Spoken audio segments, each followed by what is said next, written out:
Welcome to Love English Lab, where English becomes part of your everyday life.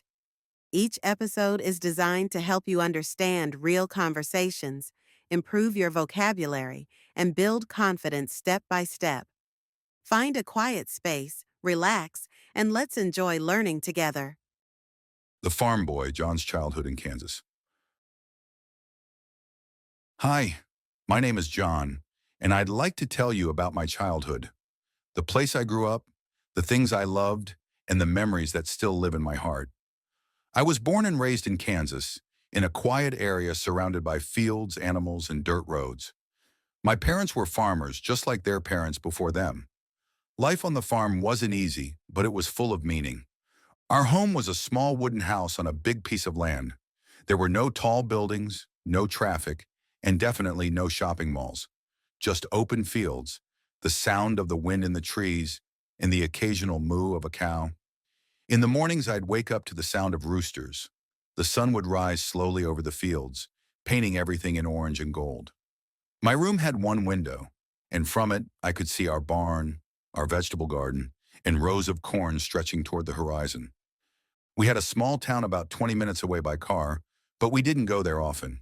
Most days, everything we needed was right there on the farm. As a kid, I was always outside. I climbed trees, chased chickens, and played in the dirt. I didn't have video games, and we didn't have cable TV until I was almost a teenager, but I didn't feel like I was missing anything. In the summer, I helped my dad water the crops and feed the cows. We grew corn, wheat, and soybeans. My job was simple: carry buckets, open gates, and stay out of the way when something was too dangerous. In the winter, the farm got quiet. Snow covered the fields and the animals stayed in the barn. I remember watching snow fall from the window while sitting next to the fireplace. My mom made hot chocolate, and we played card games or listened to stories my dad told about the old days. On weekends, I built things with scrap wood: birdhouses, little carts, and once even a fort. My imagination was my best toy. I went to a small school with only about 100 students from kindergarten through 8th grade. Everyone knew everyone. My teachers were kind but strict. They taught us more than math and reading. They taught us respect, honesty, and how to work hard. I wasn't the best student, but I tried. My favorite subject was science. I loved learning about how plants grow and how animals live. It made sense to me, maybe because I could see it every day on the farm. Some mornings I'd do chores before school. I'd be up at 5:30 a.m. feeding chickens or helping my dad fix a broken fence. Then I'd wash up, grab my backpack, and catch the bus.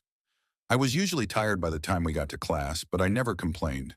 That was just life. I loved the smell of fresh-cut hay. I loved walking barefoot on the soft soil in the garden. I loved the way the stars looked at night. So clear, so close, like you could reach out and touch them. I also loved our dog, Max. He was a big golden retriever who followed me everywhere. Max would wait by the school bus every afternoon, tail wagging, ready to play.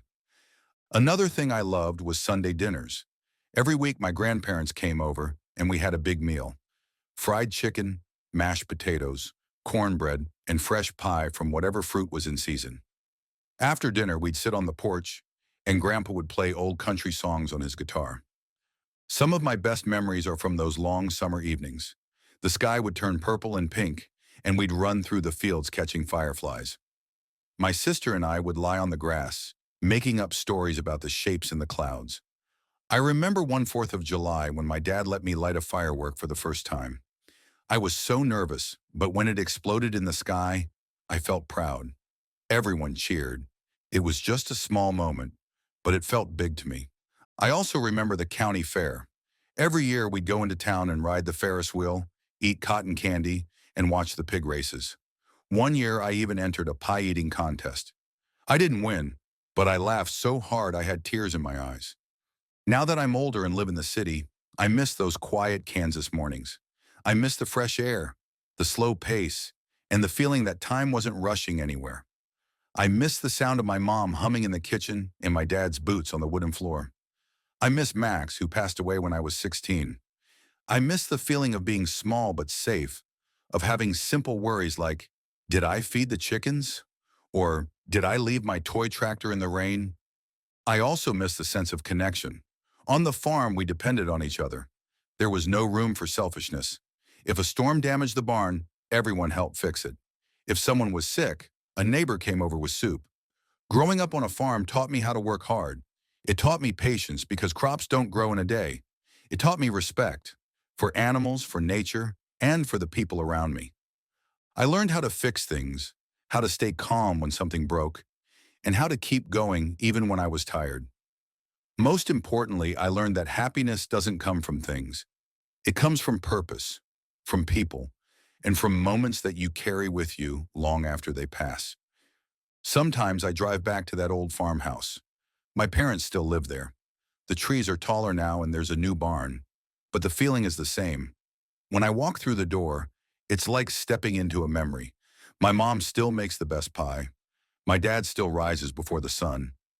I sit on the porch, coffee in hand, and listen to the birds.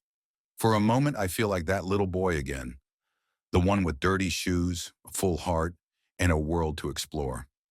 And I realized something. I didn't just grow up on a farm. The farm grew in me. Thanks for joining us at Love English Lab. Keep practicing, stay curious, and remember, every word you learn brings you closer to fluency. See you in the next episode.